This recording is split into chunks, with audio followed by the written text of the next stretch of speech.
nenhum. Então essa foi a análise aqui do Santander. Vamos calcular agora o preço teto desse banco. E aí eu quero mostrar algumas coisas pra vocês ali de comparação, quanto o mercado é irracional, tá? Primeira coisa, vamos calcular aqui o preço teto desse banco. Vamos fazer o projetivo, beleza? Depois a gente joga no Bazinho ali, no Peter Lynch, se vocês quiserem. Você pode usar de sua preferência, tá? Pode ser SAMB 4, pode ser o SAMB 11. Só lembre de, caso você esteja usando a planilha aí dos membros, se for o SAMB 11, ele é uma unit. Então você tem que multiplicar por 2, tá? Ele tem uma 3, uma 4 ali. Então agora o que a gente precisa saber? A gente precisa saber a quantidade dos papéis, o lucro projetivo, o yield mínimo que a gente quer e o payout do banco. Então primeira coisa, vamos colocar o yield mínimo aqui, que é 6% que a gente espera segundo o método Bazinho. Vamos pegar o número de papéis? Presta atenção nisso aqui, porque eu tô te ensinando a calcular o projetivo de uma forma que fique simples pra você, que você consiga fazer isso aí tranquilamente. É quando você começa a fazer projetivo, você para de cair em muita armadilha. Para de cair em armadilha. Então vamos lá, você vai descer até aqui embaixo, na parte de empresas, e vai ver o número de papéis. Ele tem 7.5 bi, né? Você dá um Ctrl C aí, ó, Ctrl C, vai lá na planilha e cola aí Ctrl V. Então ele tem esse número de papéis. Agora a gente precisa saber do payout do banco. Tem várias formas de você saber o payout do banco. Aqui no Investidor 10, você consegue ver o histórico, consegue ver quanto que ele tá pagando agora de payout, 63, e consegue ver o histórico, consegue ver a média aí, né? Em geral, nos últimos 3 anos aí, ele pagou 60, 65, 63. Então eu vou colocar aqui os mesmos 63, tá? Essa média, ela tá meio errada, por quê? Porque tem esse payout aqui, 421%, esse de 108, esse de 108 até é real, né? Esse aqui fica meio, acaba com a média ali, né? Você vê que ele paga 50, 50, 50, 50, 50%, aí subiu aqui para subir um pouquinho o payout, por quê? Porque não tava compensando investir nele, né? Tava com problema de inadimplência, então era melhor pagar os acionistas do que realmente fazer mais capex nele. Então, teoricamente, acredito que vai continuar com esse payout aqui de 60, 63%, tá? Então, vamos colocar aqui 60%, e aí depois a gente sobra ali para 65% para ver se tem alguma diferença ou não. E agora a única coisa que falta é o lucro projetivo. E aí lembra, projetivo, te lembra de quê? Tô fazendo uma projeção, é lá no futuro. Temos bolas de cristal? Não. Então, nada disso aqui é certeza de rendimento. O que a gente pode fazer é provisionar visando que ele vai crescer ou não, ou visando que ele vai diminuir, né? Ter prejuízo, ter diminuição dos seus lucros. Então, o que a gente vai fazer aqui? A gente vai pegar o lucro líquido deste trimestre, somar com o lucro líquido do trimestre anterior, que foi o primeiro trimestre de 2024, que foi 3 bi. Então, a gente já sabe o quanto que lucrou no semestre. Quanto que foi? Vamos pegar aqui, ó. 3 bi mais 2.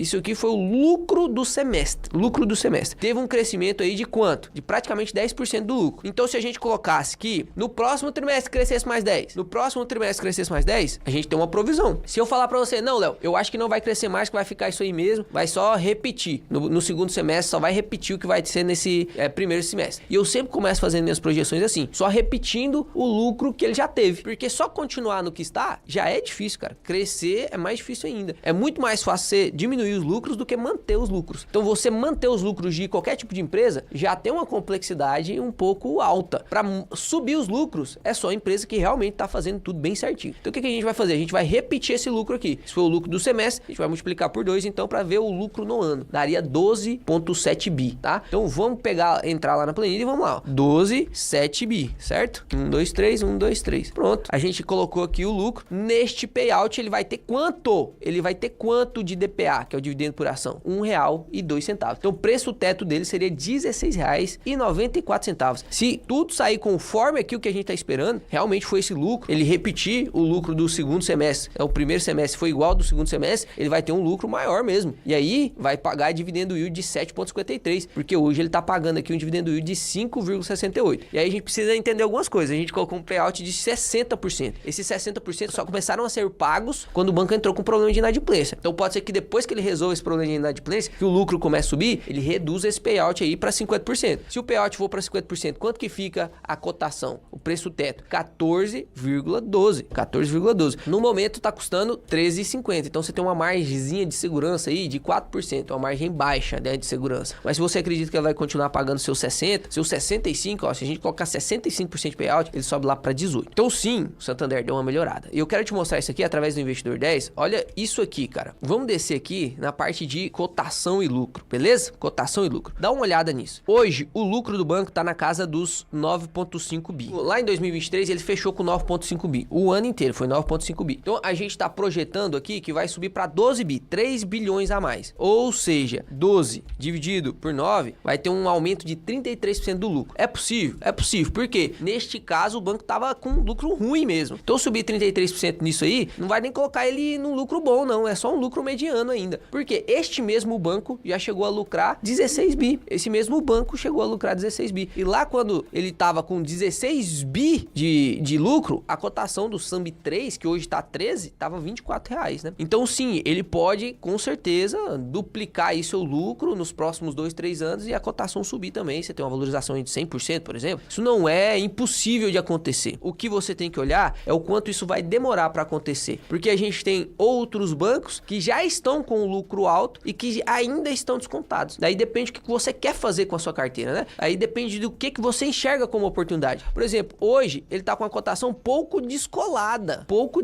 do lucro. O lucro deu uma subida aqui agora, né? E a cotação continua aqui. Então, na próxima atualização aí do Investidor 10, que a gente pegar aqui, por exemplo, o 2024 inteiro, você vai ver, caso continue nessa cotação, você vai ver um gráfico parecido com isso aqui, ó. A cotação continuando aqui e o lucro subindo assim, né? E aí, quanto mais descolado tiver, mais margem de segurança a gente tem, mais interessante fica comprar. Mas o que eu quero te mostrar é isso aqui, ó. Se a gente abaixar aqui nesse outro gráfico e pega por trimestre aqui, ó, se você colocar aqui, ó, trimestral, a gente consegue ver lá no segundo trimestre de 2023 o quanto que foi o lucro do banco. 1,6 bi. E o lucro agora, no segundo, aqui ainda não pegou o segundo trimestre de 2024, né? Porque saiu hoje o resultado. Mas tá 3,3 bi, ou seja, o dobro do lucro do segundo trimestre de 2023, certo? O dobro. Isso é o lucro líquido ali. Logo, teoricamente, se o mercado fosse racional, nessa época aí, o banco deveria estar custando um valor que hoje, teoricamente, era para custar o dobro. Então, nessa época, lá no segundo trimestre de 2023, vamos ver aqui quanto tava custando esse banco? Coloca a cotação padrão aí, segundo trimestre de 2023, lá, ó, no mês 7, tá? Mês 7 pra frente. Aqui, ó, mês 7. Tava custando ali em torno de 12, 13 reais. Então, teoricamente, com esse lucro dobrado, né? Teoricamente, deveria estar custando 24. Só que a gente sabe que só custou 24 quando o banco estava tendo um lucro anual de 16 bilhões, que não é a realidade agora. Ou seja, na minha opinião, na minha humilde opinião, este preço aqui, ele caiu pouco.